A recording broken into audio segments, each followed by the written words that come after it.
Cumprimento a todos os meus irmãos com a paz de Jesus. Seja bem-vindo ao estudo da lição da Escola Sabatina número 1, Sinais que apontam o caminho.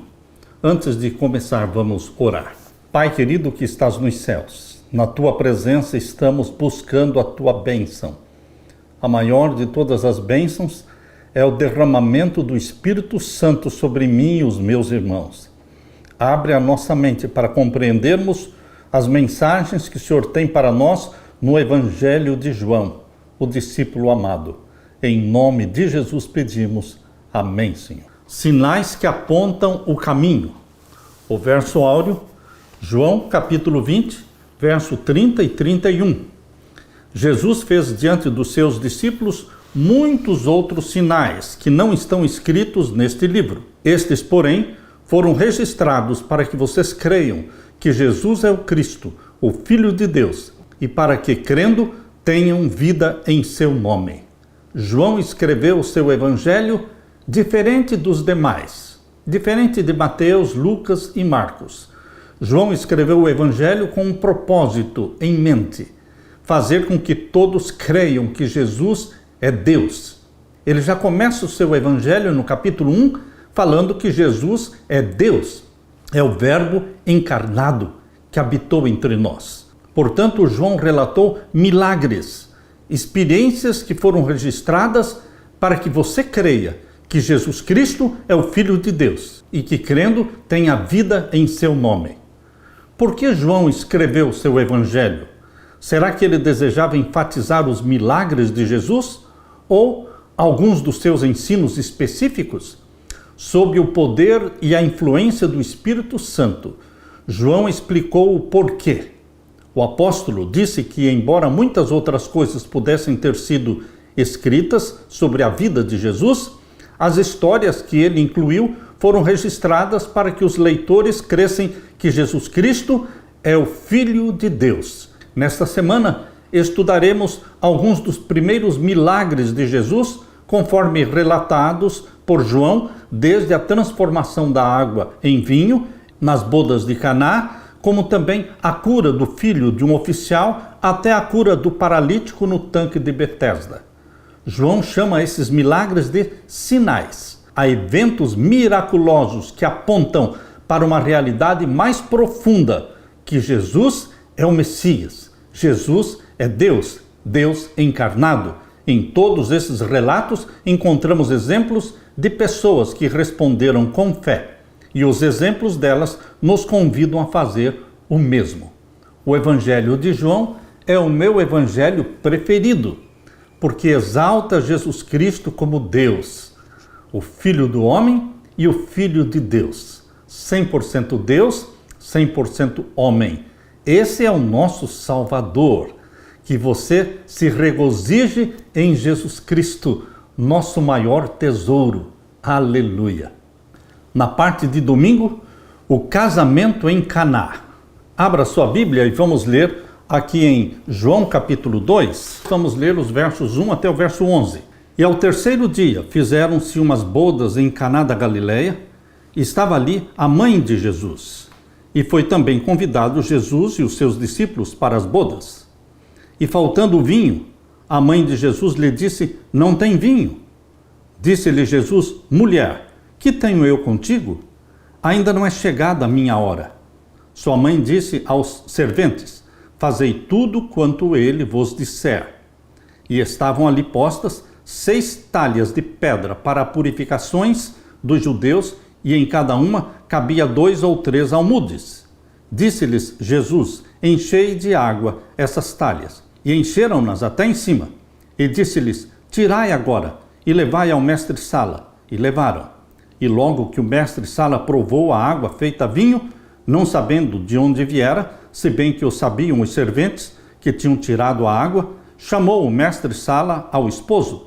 E disse-lhe: todo homem põe primeiro o vinho bom, e quando já tem bebido bem, então o inferior. Mas tu guardaste até agora o bom vinho.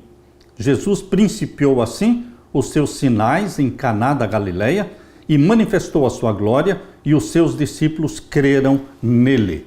Meu querido irmão, minha querida irmã, Este foi o início do ministério do nosso Senhor Jesus Cristo.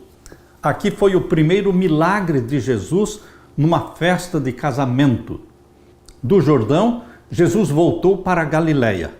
Devia haver um casamento em Caná, uma pequena vila não distante de Nazaré. Os noivos eram parentes de Maria e, sabedor dessa reunião da família, Jesus se dirigiu a Caná, pois Jesus e os discípulos também foram convidados. Aí, Jesus se encontrou novamente com a sua mãe Maria, de quem estivera separado por algum tempo. Maria ouviu falar das manifestações no Jordão quando Jesus foi batizado e o Espírito Santo desceu em forma de pomba sobre Jesus e uma voz foi ouvida do céu dizendo: "Este é o meu filho amado em quem me comprazo." Maria ouviu sobre esta experiência de Jesus no Jordão. Achava-se com Jesus um grupo de jovens rapazes, moços, cujos olhos o seguiam com reverência por onde ele ia e lhe chamavam de mestre, ou seja, de professor. Era costume, naqueles tempos, que as festas de casamento continuassem por vários dias. Verificou-se nessa ocasião, antes do fim da festa, haver-se esgotado o vinho. Acabou o vinho. Isso causou muita perplexidade e a ausência do vinho pareceria indicar falta de hospitalidade. Como parente dos noivos, Maria ajudou nos preparativos da festa e falou agora para Jesus, dizendo: "Olha, não tem mais vinho." Essas palavras eram uma sugestão de que Jesus deveria fazer alguma coisa para suprir a necessidade da família. Mas Jesus respondeu: "Mulher, que tenho eu contigo? Ainda não é chegada a minha hora." A maneira de Jesus falar com Maria, chamando-a de mulher, estava em harmonia com os costumes orientais. Essa expressão mulher era empregada para com pessoas a quem se desejava mostrar muito respeito. Na cruz, em seu derradeiro momento, Jesus demonstrou sua ternura para com a sua mãe, dirigiu-se a ela chamando-a de mulher. "Eis aí o teu filho", apontando para João. E olhando para João, disse: "João, eis aí a tua mãe." Portanto, mesmo na hora de sofrimento na cruz do Calvário, Jesus se dirigiu à sua mãe dizendo mulher. Um tratamento de respeito naquele tempo. Quando Jesus disse para Maria: "Ainda não é chegada a minha hora", indicava que todos os atos da vida de Jesus na terra era um cumprimento do plano divino, um plano feito desde a eternidade. "Fazei tudo quanto ele vos disser", foram as únicas palavras de Maria. Obedeçam a Jesus, façam o que ele manda. Ao lado da entrada, na porta, estavam 6 grandes talhas de pedra e Jesus pediu aos servos que enchessem aquelas talhas de água. E depois disse para os servos: "Tirem agora a água e levem ao mestre-sala." Quando o mestre-sala provou o vinho, achou superior a qualquer vinho que já tinha provado antes, e muito diferente do que foi servido ao princípio da festa. Voltando-se para o noivo, o mestre-sala disse: "Todo homem põe primeiro o vinho bom, e quando já tem bebido bastante, então coloca o inferior, mas tu guardaste até agora o bom vinho." Queridos, o bom vinho provido por Jesus era bom vinho mesmo, porque não era alcoólico, não era fermentado. O vinho provido por Cristo para a festa, assim como o vinho que ele deu para os discípulos na comemoração da ceia do Senhor, representava o seu sangue, o puro suco da uva. Foi Cristo que no Velho Testamento deu o aviso, a advertência para Israel, dizendo: "O vinho é escarnecedor." Provérbios capítulo 20, verso 1. O vinho é escarnecedor e a bebida forte alvoroçadora, e todo aquele que neles errar nunca será sábio. Esta instrução dada por Deus em Provérbios 20, verso 1, sempre foi obedecida por Jesus. Ele nunca proveu bebida alcoólica. Satanás tenta os homens à condescendência com apetites que lhes obscurecem a razão e entorpecem as percepções espirituais, mas Cristo nos ensina a subjugar a natureza inferior. Foi Cristo que deu instruções para que João Batista não bebesse vinho, nem bebida forte. Foi ele que deu também a instrução para a mulher de Manoá, os pais de Sansão, para que não bebesse vinho. Ele proferiu uma maldição sobre o homem que chegasse a taça aos lábios do próximo. Ai daquele que der de beber ao seu irmão. Isto está em Abacuque, capítulo 2, e o verso 15. O vinho não fermentado que proveu para os convidados nas bodas de Caná era uma bebida sã e refrigerante. Jesus era de natureza muito sociável e muito amável. Ele aceitava a hospitalidade de todas as classes, visitando a casa dos ricos e dos pobres, instruídos e ignorantes. Ele procurava elevar os pensamentos das coisas comuns da vida para as coisas espirituais e eternas. Jesus achava prazer em cenas de inocente felicidade e aprovava com a sua presença as reuniões sociais. Um casamento judaico era uma ocasião impressionante e sua alegria não desagradava a Deus nem a Jesus Cristo. Assistindo a essa festa, Jesus honrou o casamento como uma instituição divina que veio lá do Jardim do Éden. Afinal de contas, foi Deus, o Filho, quem realizou o primeiro casamento entre Adão e Eva no Jardim do Éden. Tanto no Velho Testamento como no Novo Testamento, as relações conjugais são empregadas para representar a terna e sagrada união que existe entre Cristo e o seu povo. Meu querido irmão, Jesus representa o relacionamento dele com a sua igreja, comparando-o ao relacionamento de uma noiva com o seu noivo. Jesus se aproximou do coração do povo, misturando-se com o povo, como alguém que lhe desejava o bem-estar. Jesus procurava as pessoas nas ruas públicas, nas casas particulares, nos barcos, na sinagoga, às margens do lago e nas festas nupciais. Jesus ia ao encontro das pessoas em ocupações diárias e manifestava interesse em seus negócios seculares.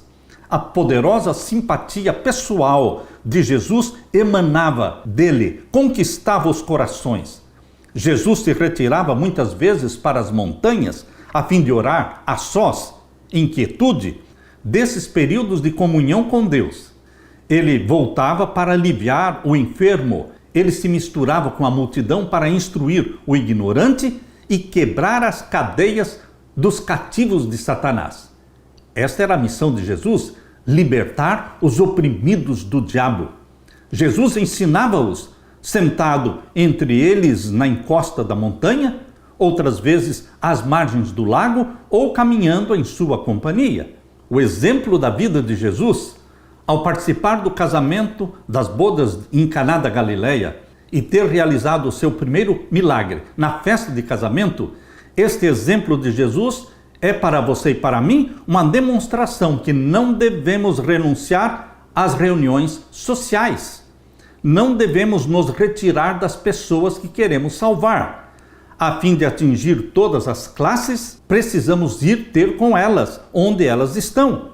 Não somente do púlpito é tocado o coração dos homens pela verdade divina, mas também poderemos salvar as pessoas indo ao lar dos humildes e também nas mansões dos ricos, na mesa hospitaleira e em reuniões de inocente entretenimento.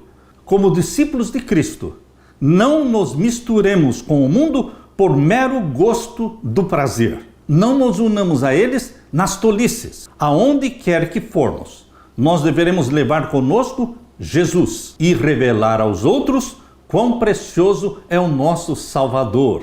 Estou lendo o Desejado de Todas as Nações, capítulo 15, e a página 108. O poder social, a influência social, santificada pela graça de Jesus, deve ser aperfeiçoada para atrair almas para Jesus.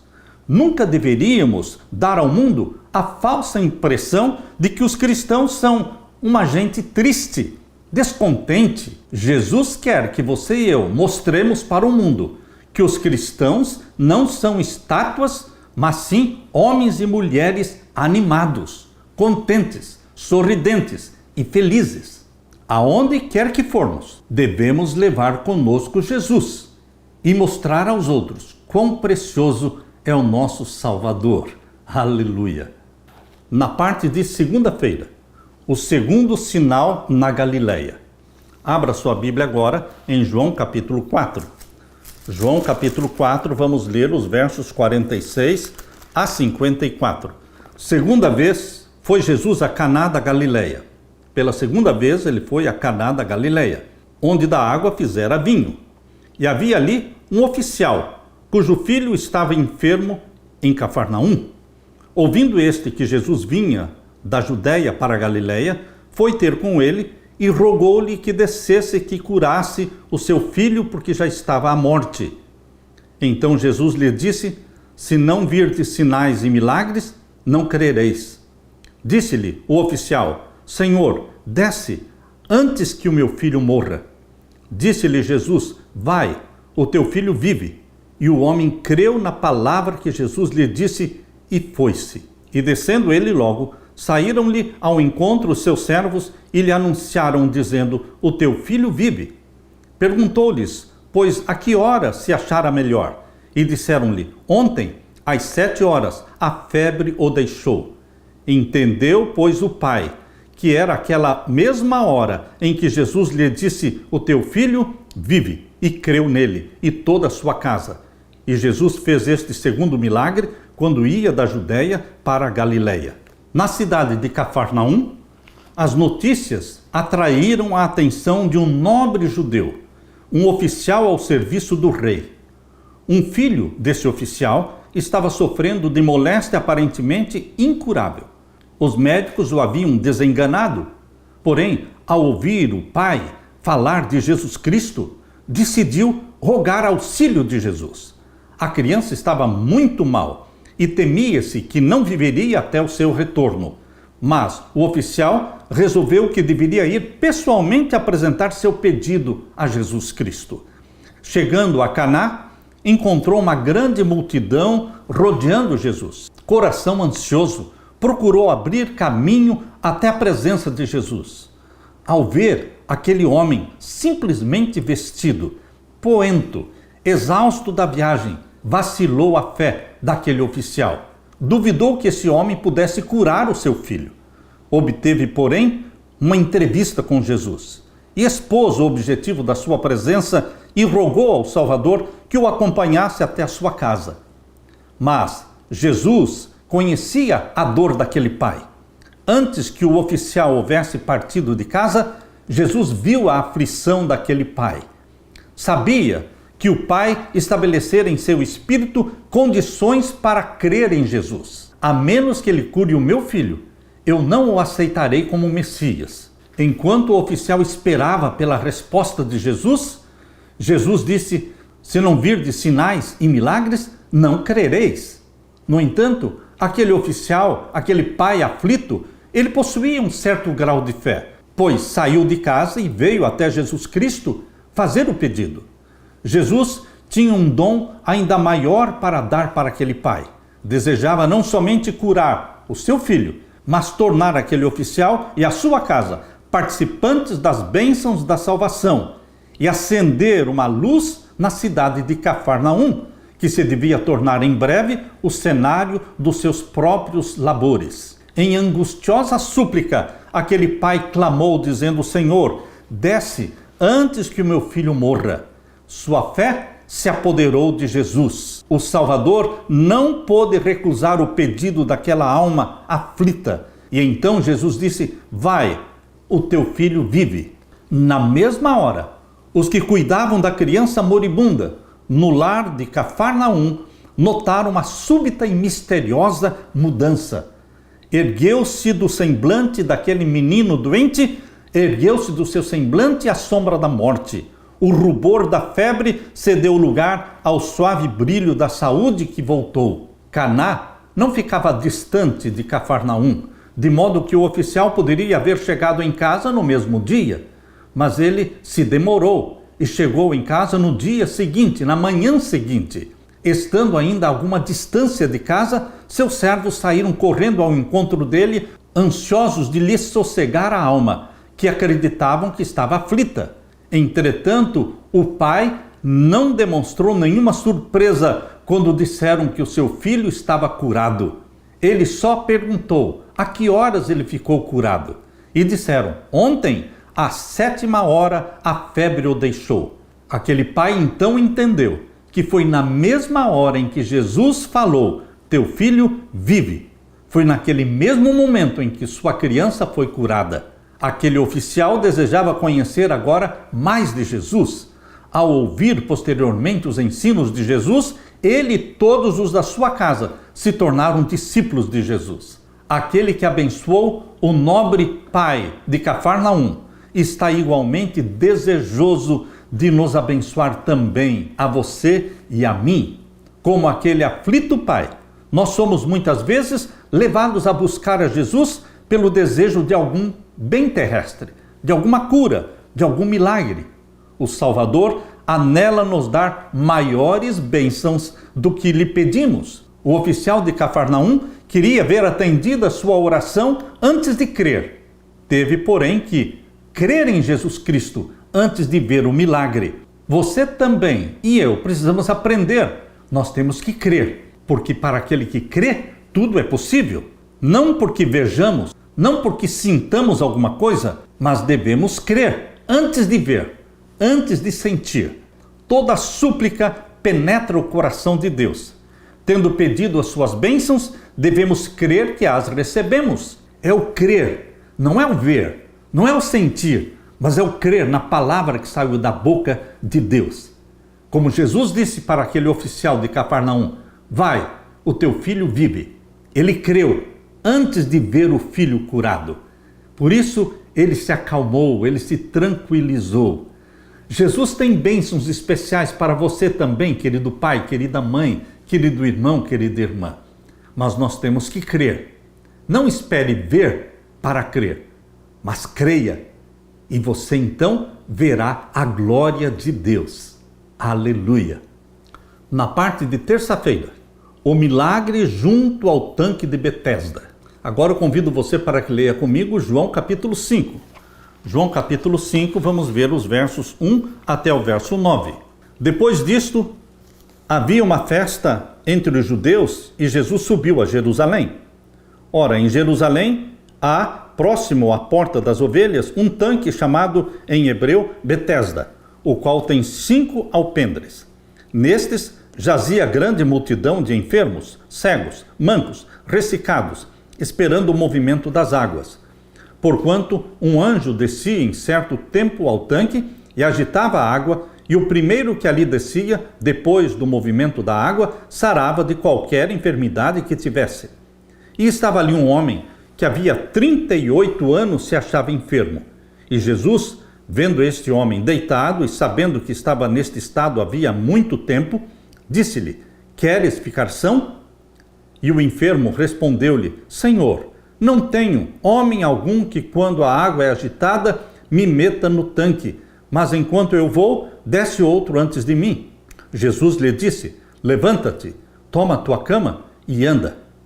E logo aquele homem ficou são e tomou a sua cama e partiu. E aquele dia era sábado. Jesus se achava de novo em Jerusalém, sozinho, em aparente meditação ou oração. Ele chegou até o tanque. Viu ali um caso de suprema miséria. Um homem que tinha sido paralítico por 38 anos. Sua enfermidade era em grande parte resultado do seu próprio pecado. Sozinho e sem amigos, o enfermo passou ali longos anos de miséria. O enfermo jazia deitado em sua esteira. Quando, dirigindo casualmente a fronte para olhar para o tanque, eis que um terno e compassivo semblante se achava inclinado sobre ele, e prenderam-lhe a atenção as palavras que foram ditas. Jesus disse: queres ficar são? A esperança brilhou na alma daquele homem. Voltou-se fatigado dizendo: Senhor, não tenho homem algum que quando a água é agitada me meta no tanque, mas enquanto eu vou, desce outro antes de mim. Jesus não pediu àquele sofredor que tivesse fé nele. Não. Ele disse simplesmente: levanta-te, toma a tua cama e anda. A fé daquele homem apoderou-se das palavras de Jesus e cada nervo, cada músculo vibrou de nova vida e a energia da saúde encheu-lhe os membros paralisados. Sem duvidar, determinou-se a obedecer a ordem dada por Jesus e todos os músculos corresponderam à vontade dele. Aquele paralítico creu nas palavras de Jesus e agiu confiando nas palavras de Jesus e recebeu força. Muitos há que compreendem a própria impotência e em desespero clamam: miserável homem que eu sou, quem me livrará do corpo desta morte? Romanos 7, 24. Que essas almas aflitas, lutadoras, olhem para cima. O Salvador inclina-se sobre elas e ele diz: queres ficar são? Ele pede que você se levante com saúde e paz. Não espere sentir que está curado. Creia na palavra que saiu da boca de Jesus e a bênção vai se cumprir. Coloque a sua vontade ao lado de Jesus. Deseje servi-lo e agir sobre a sua palavra e você vai receber força. Querido, amigo e amiga, não espere sentir que está curado. Creia antes de sentir que está curado. Creia antes de ver. Jesus é capaz de libertar e anseia libertar, comunicar vida à alma morta em ofensas. O restabelecido paralítico curvou-se para apanhar o seu leito, que era apenas uma esteira e um cobertor, e ao endireitar-se novamente, com uma sensação de deleite, olhou em volta à procura do seu libertador. Mas Jesus tinha desaparecido entre a multidão. Ao ir apressado o seu caminho, com passo firme, desembaraçado, louvando a Deus, regozijando-se no vigor que acabava de obter, encontrou vários dos fariseus que perguntaram o que tinha acontecido. E ele contou que um homem tinha curado ele. Mas quem o curou? Ele não sabia quem o tinha curado. E então os fariseus, irritados, perguntaram: e por que você está transgredindo o sábado, carregando a sua esteira no sábado? E aquele homem respondeu: aquele que me curou, ele próprio disse: toma a tua cama e anda. Esses líderes hipócritas bem sabiam que unicamente Jesus poderia ter realizado aquele milagre, mas eles queriam uma prova concreta de que tinha sido Jesus, a fim de o poderem condenar como violador do sábado. O que eles queriam era matar Jesus. Queridos, Jesus encontrou aquele homem curado no templo, e então Jesus se deu a conhecer. Jesus disse: eis que já estás são, curado, não peques mais, para que não te aconteça alguma coisa pior. O enfermo restaurado regozijou-se extremamente por encontrar seu libertador. Desconhecendo a inimizade que os líderes religiosos tinham contra Jesus, ele correu para os líderes religiosos e contou que tinha sido Jesus aquele que o curara. Por esta causa, os judeus perseguiram a Jesus e procuravam matá-lo, porque fazia estas coisas no sábado. Aos olhos daqueles líderes hipócritas, Jesus não era guardador do sábado, aos olhos deles. Mas Jesus sempre guardou o sábado. Jesus sempre foi obediente aos mandamentos de Deus. Por isso, a palavra de Deus diz em João capítulo 15, abra sua Bíblia, em João capítulo 15, o verso 10.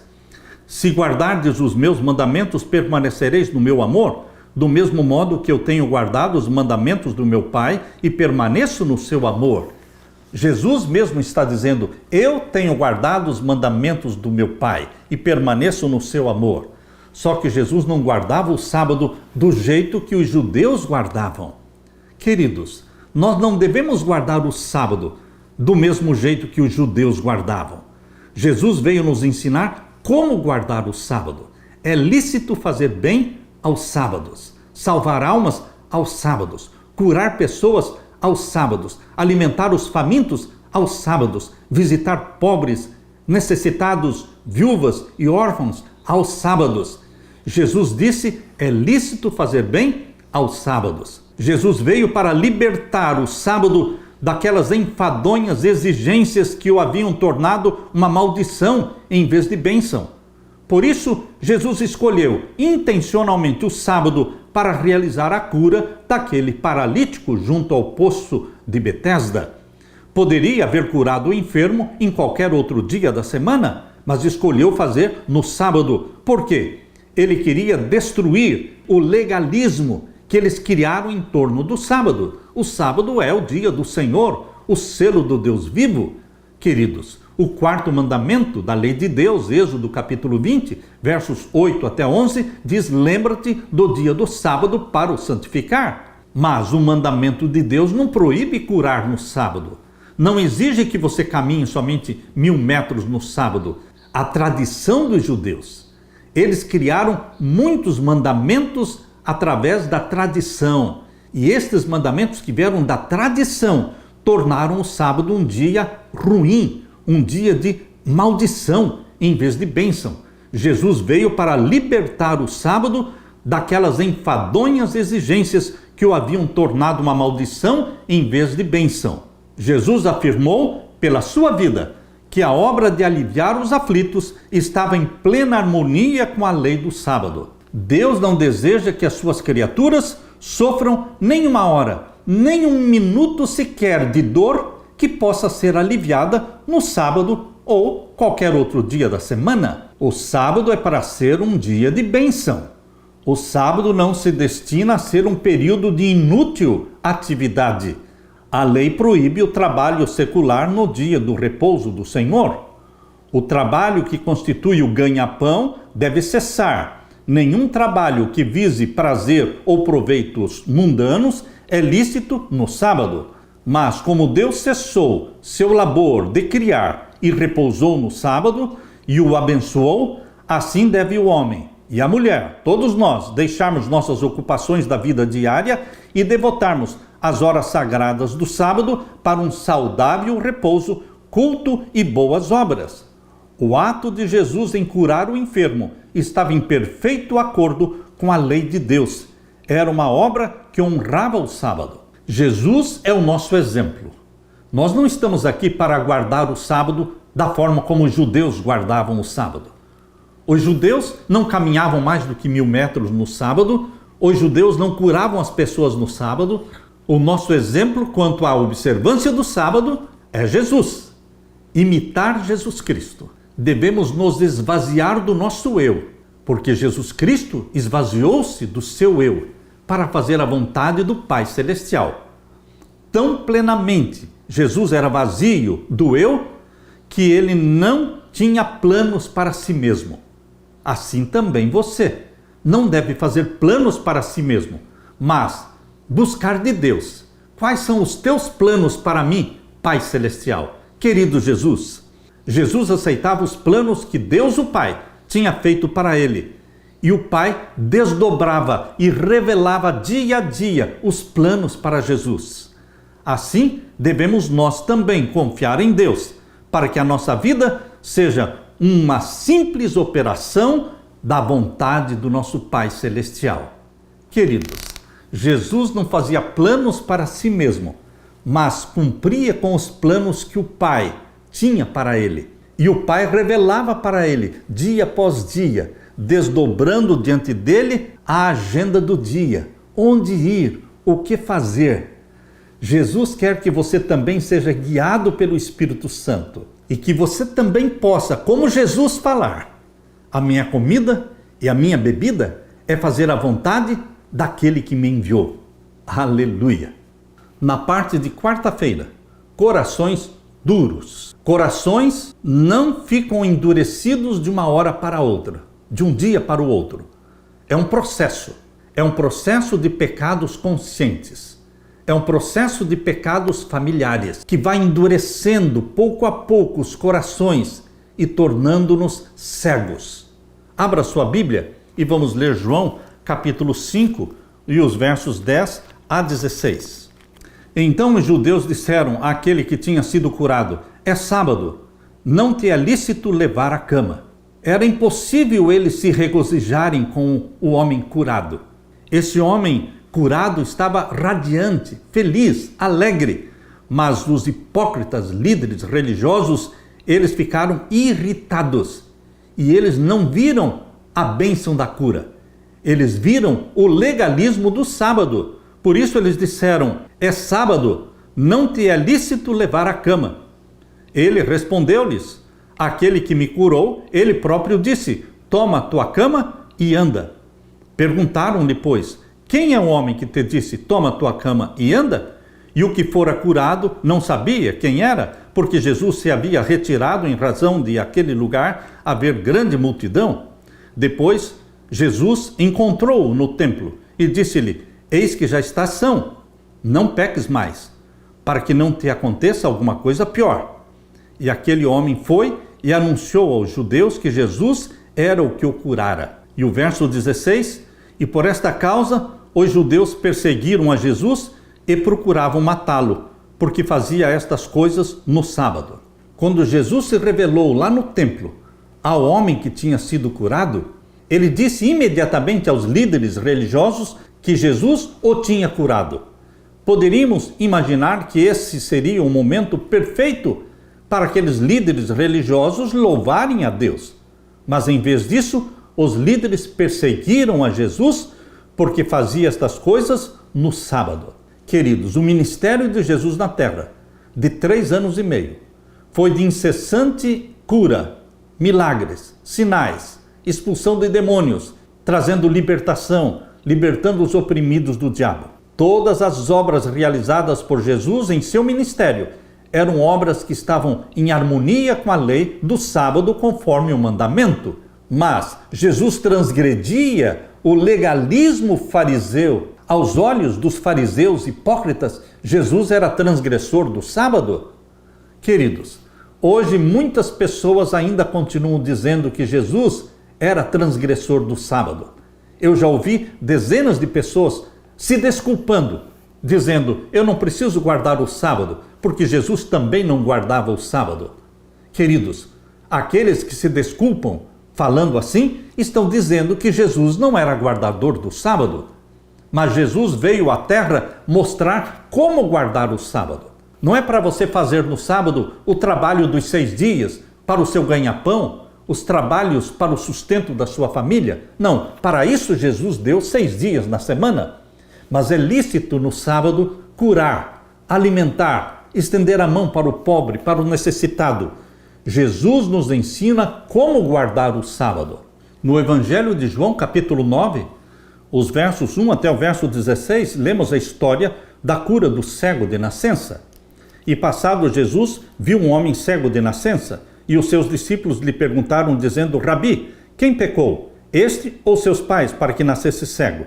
Jesus respondeu: nem ele pecou, nem os seus pais, mas foi assim para que se manifestem nele as obras de Deus. Tendo dito isto, cuspiu na terra e com a saliva fez o lodo e untou com o lodo os olhos do cego. E disse-lhe: vai, lava-te no tanque de Siloé, que significa o enviado. Foi, pois, e lavou-se e voltou vendo. Então os vizinhos e aqueles que antes tinham visto que era cego diziam: não é este aquele que estava sentado e mendigava?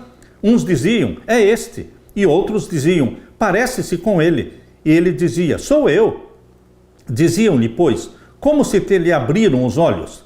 Ele respondeu e disse: o homem chamado Jesus fez o lodo, untou-me os olhos e disse-me: vai ao tanque de Siloé e lava-te. Então eu fui e me lavei e vi.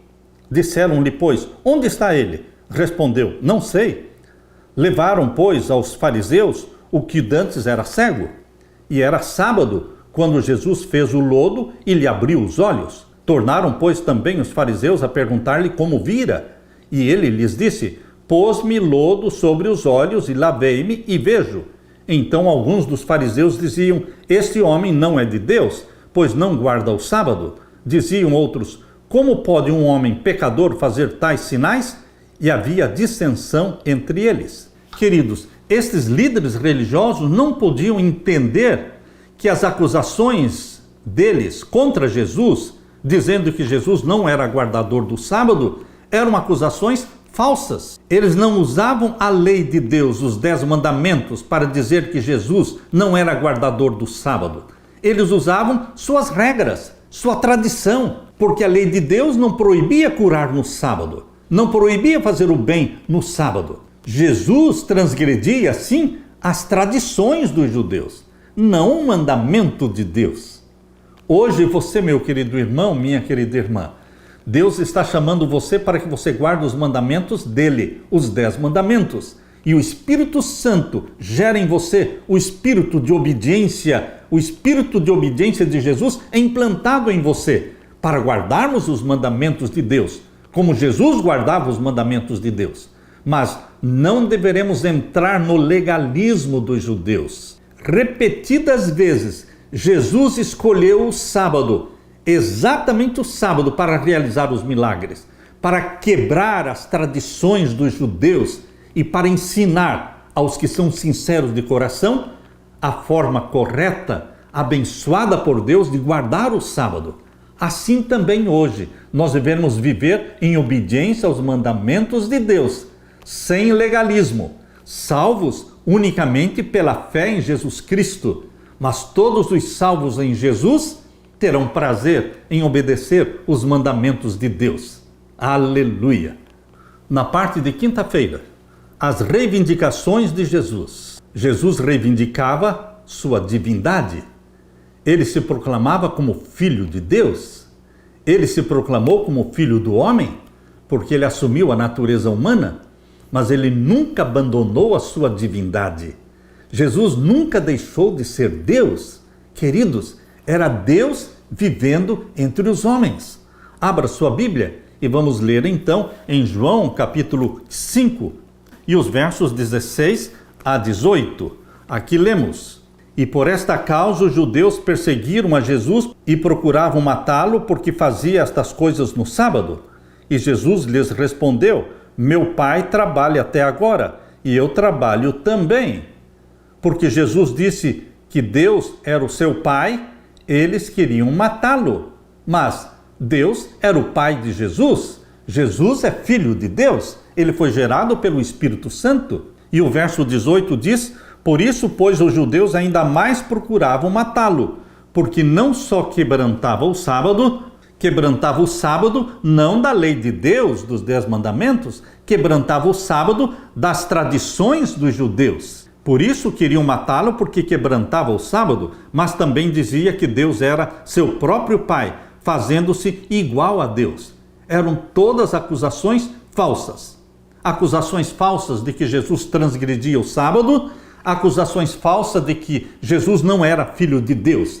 Todas eram acusações falsas. E o verso 19: Mas Jesus respondeu e disse-lhes: na verdade vos digo, que o Filho por si mesmo não pode fazer coisa alguma, se eu não vir fazer o Pai. Porque tudo quanto ele faz, o Filho o faz igualmente. Porque o Pai ama o Filho e mostra-lhe tudo o que faz. E ele lhe mostrará maiores obras do que estas, para que vos maravilheis. Pois assim como o Pai ressuscita os mortos e os vivifica, assim também o Filho vivifica aqueles que quer. Jesus está dizendo: assim como existe vida no Pai, existe vida no Filho. Assim como o Pai ressuscita, o Filho também ressuscita. Assim como o Pai é Deus, Jesus Cristo também é Deus. E o verso 22 diz: E também o Pai a ninguém julga, mas deu ao Filho todo o juízo. Queridos, o Pai é aquele que está sentado no trono. Quando você lê Apocalipse capítulo 5, você encontra Deus o Pai assentado no trono. Abra sua Bíblia em Apocalipse capítulo 5.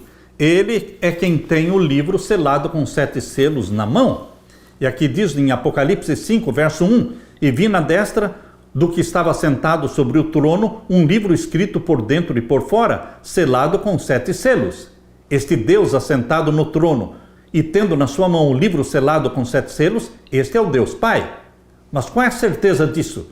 É porque Deus o Filho apareceu somente no capítulo 5, verso 5.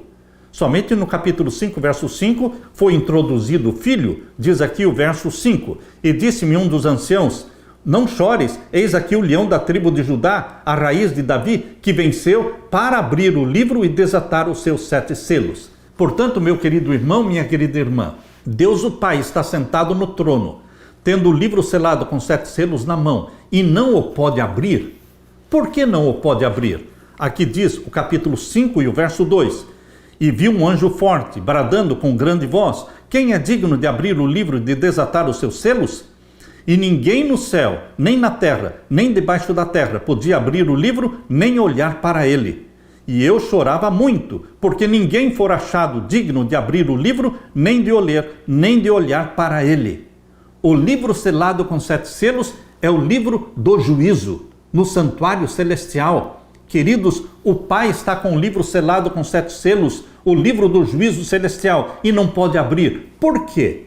Porque o Pai é o primeiro ser que foi acusado no universo. Satanás levantou uma acusação contra Deus o Pai, porque Satanás acusou a lei do Pai, dizendo que os anjos não precisariam de uma lei. Satanás acusou Deus Pai no céu por ter introduzido Jesus Cristo e colocado Jesus como chefe dos anjos.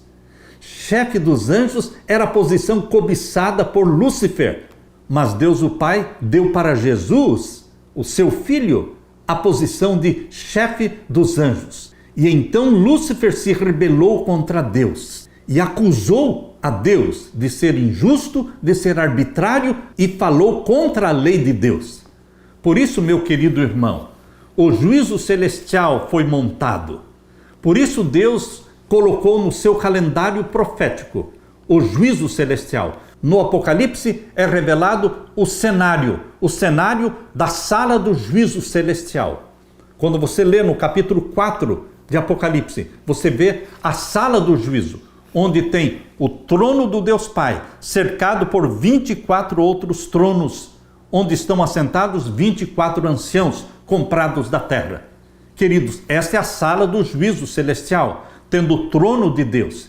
E agora o capítulo 5 mostra o Pai com o livro selado com 7 selos na mão, não podendo abrir. Nem um anjo, nem o próprio Deus Pai poderiam abrir o livro selado com 7 selos. Por isso João estava chorando. E agora um dos anciãos falou para João no capítulo 5, verso 5: não chores, João, eis aqui o leão da tribo de Judá, a raiz de Davi, que venceu para abrir o livro e desatar os seus 7 selos. Jesus Cristo, quando se tornou homem, viveu entre os homens e morreu na cruz e ressuscitou e subiu ao céu. Ele foi entronizado no santuário do céu como nosso sacerdote. E ele trabalhou no lugar santo do santuário celestial desde o ano 31 até 1844. Por esses longos séculos, Jesus trabalhou como nosso mediador, intercessor. Porém, conforme a profecia bíblica mostra, em Daniel capítulo 8, verso 14, a grande profecia de 2.300 anos, ali mostra que o ano de 1844 seria o ano em que o juízo celestial teria início. Portanto, os 2.300 anos de Daniel 8,14, eles começaram em 457 a.C. e terminaram em 1844 depois de Cristo. E então Jesus introduziu-se no Santíssimo do Santuário Celestial, não pela primeira vez. Quando ele subiu no ano 31 ao céu, ele compareceu diante do Pai no Santíssimo, ele ungiu o Santíssimo, ele ungiu o lugar santo, ele ungiu o Santuário Celestial. Antes de iniciar o seu ministério sacerdotal no Santuário Celestial, o santuário foi ungido. Por isso, em Daniel capítulo 9, verso 24, termina dizendo: ungir o Santo dos Santos. Jesus, depois de 40 dias após a sua ressurreição, quando ele subiu ao céu e foi entronizado no santuário celestial, ele ungiu o Santo dos Santos. Mas, queridos, o ministério sacerdotal de Jesus durante séculos, até 1844, foi como sacerdote, não como juiz. Mas Daniel 8,14 diz até 2.300 tardes e manhãs, e o santuário será purificado. Purificação do santuário significa juízo celestial.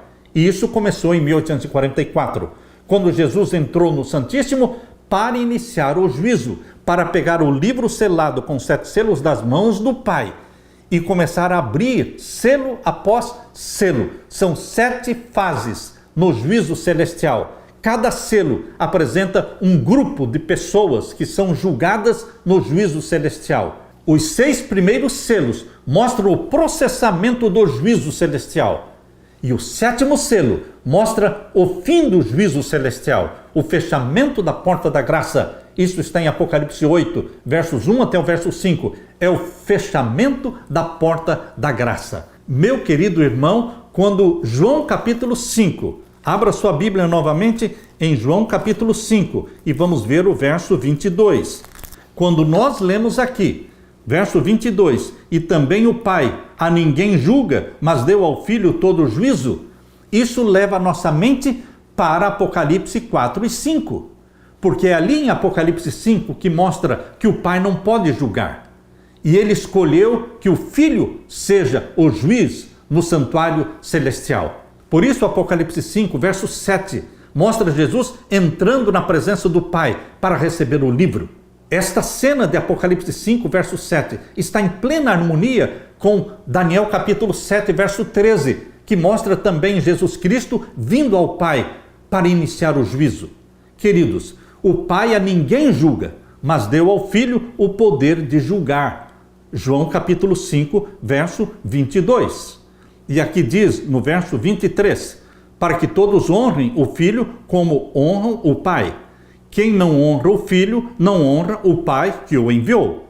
Na verdade vos digo que quem ouve a minha palavra e crê naquele que me enviou, tem a vida eterna, e não entrará em condenação, mas passou da morte para a vida. Quem crê em Jesus tem a vida eterna, exatamente como 1 João 5,13 fala. Quem tem o Filho tem a vida eterna, quem não tem o Filho não tem a vida eterna. E o verso 25, em verdade vos digo que vem a hora, e agora é, em que os mortos ouvirão a voz do Filho de Deus, e os que a ouvirem viverão. Ou seja, Jesus Cristo é Deus, ele tem poder para dar vida aos que estão mortos. E ainda mais, no verso 26, porque como o Pai tem a vida em si mesmo, assim deu também ao Filho ter vida em si mesmo. Há pessoas que dizem que Jesus não é Deus, mas só Deus tem vida em si mesmo, vida inerente. O Pai tem vida inerente. E o Filho tem vida inerente, tem vida em si mesmo. Quando Jesus morreu na cruz, morreu a natureza humana de Jesus. A natureza divina de Jesus não morreu, não minguou, não diminuiu. Por isso, Ellen White fala no Desejado de Todas as Nações, que quando Jesus ressuscitou, ele saiu do túmulo pela vida que em si mesmo havia. Porque a natureza divina de Jesus nunca morreu. Queridos, ele tem vida em si mesmo como Deus. Como homem, Jesus nasceu e morreu. Como Deus, ele não nasceu e não morreu. Bendito seja Deus por esse texto de João, capítulo 5, verso 26. Porque como o Pai tem vida em si mesmo, assim deu também ao Filho ter a vida em si mesmo, vida inerente. E o verso 27, e deu-lhe o poder de exercer o juízo, porque é o Filho do homem. Por que o Pai entregou o juízo celestial nas mãos de Jesus? Porque ele é o Filho do homem. Ele viveu, ele venceu, ele morreu, ele ressuscitou e ele tem poder para abrir os 7 selos. Meu querido irmão, Jesus Cristo é Deus. Jesus Cristo é sacerdote. Jesus Cristo também é sumo sacerdote. E aqui diz o verso 28, não vos maravilheis disto, porque vem a hora em que todos os que estão nos sepulcros ouvirão a sua voz. A voz de quem? A voz de Jesus. Ele vai ressuscitar todos os mortos. Todos os mortos em Cristo serão ressuscitados sob o efeito da sua voz. Os mortos ouvirão a voz de Jesus e serão ressuscitados, glorificados. Esta é a primeira ressurreição. Mas existe a ressurreição da condenação, que será no final dos 1000 anos. Aqui diz o capítulo 5 e o verso 28, não vos maravilheis disto, porque vem a hora em que todos os que estão nos sepulcros ouvirão a sua voz. Verso 29, e os que fizeram o bem sairão para a ressurreição da vida. É a primeira ressurreição na segunda vinda de Jesus. Porém, queridos, 1000 anos depois, Apocalipse capítulo 20, verso 5 diz que o restante dos mortos não reviveram, até que os 1000 anos acabaram. O restante dos mortos são os ímpios, que não participaram na primeira ressurreição, mas participarão na segunda ressurreição, no final dos 1000 anos, Apocalipse 20, verso 5. Eles ressuscitarão para a condenação, como diz aqui João capítulo 5, verso 29. E os que fizeram o bem sairão para a ressurreição da vida, e os que fizeram o mal para a ressurreição da condenação. Esta ressurreição da condenação será no final dos 1000 anos, será para morrerem no lago de fogo e enxofre, que é a segunda morte. Abra sua Bíblia em Apocalipse capítulo 21, capítulo 21 de Apocalipse, verso 8. Mas quanto aos tímidos e aos incrédulos e aos abomináveis, aos homicidas e aos fornicários e aos feiticeiros e aos idólatras e todos os mentirosos, a sua parte será no lago que arde com fogo e enxofre, o que é a segunda morte. A segunda morte será no lago de fogo e enxofre. Isso vai acontecer no final dos 1000 anos. E o final dos 1000 anos, coincide com a descida triunfal da Nova Jerusalém. Apocalipse 21 e o verso 2. E eu, João, vi a santa cidade, a Nova Jerusalém, que de Deus descia do céu, adereçada como uma esposa ataviada para o seu marido. Quando isso vai acontecer? No final dos 1000 anos. A Nova Jerusalém desce do céu com todos os salvos e com Jesus Cristo. E os ímpios ressuscitarão e cercarão a cidade santa, mas não a possuirão. Descerá fogo do céu e os devorará. Apocalipse capítulo 20 e o verso 9. E subiram sobre a largura da terra e cercaram o arraial dos santos e a cidade amada, mas desceu fogo do céu e os devorou. Esta é a segunda morte, morte eterna, da qual ninguém mais vai ressuscitar. Então Jesus Cristo cria um novo céu e uma nova terra. Meu querido irmão, Jesus Cristo é aquele que é o juiz no santuário celestial. Jesus Cristo é aquele que ressuscita os mortos, tanto os salvos para a vida eterna, como também ressuscita os ímpios para a condenação no lago de fogo e enxofre. Queridos, o propósito de João é que você creia que Jesus é Deus, é o Deus encarnado. Ele é o nosso Salvador. Por isso ele escreveu em João capítulo 20 e o verso 31. Estes, porém, foram escritos para que creiais que Jesus é o Cristo, o Filho de Deus, e para que, crendo, tenhais vida em seu nome. Jesus é Deus. João capítulo 20 e o verso 28, quando Tomé se ajoelhou na frente de Jesus e disse, Senhor meu e Deus meu, Jesus não repreendeu Tomé, dizendo, não, eu não sou Deus. E no verso 29, Jesus falou, porque me viste, Tomé, creste. Bem-aventurados os que não viram e creram. Jesus é Deus, é o meu Deus, é o seu Deus. Bendito seja o nosso Pai Celestial. Bendito seja Jesus Cristo, nosso Salvador amado. Bendito seja o Espírito Santo que em nós habita. Implanta em nós a mente obediente de Jesus. Aleluia! Deixe-me orar com você. Pai querido que estás nos céus, nós damos glória ao Senhor, nosso Pai. Glória ao nosso querido Salvador Jesus Cristo. E nós te louvamos porque Jesus Cristo morreu por nós. Mas a sepultura está vazia. Ele ressuscitou, ele subiu ao céu, ele vai voltar. Nós te agradecemos porque o Senhor derramou sobre nós o Espírito Santo, que nos gerou, que nos fez filhos e filhas obedientes ao Senhor. Que o Espírito Santo habite em mim e nos meus irmãos. Volte logo, querido Jesus, dá-nos a tua bênção. Apressa-te, Jesus. Queremos ver Jesus voltando em glória e majestade. Ouve a nossa oração. Derrama sobre nós o Espírito Santo, pois nós te pedimos, querido Jesus, em teu nome, para a tua honra e glória. Amém e amém. Deus te abençoe, meu querido irmão, minha querida irmã, e que Jesus te dê a paz.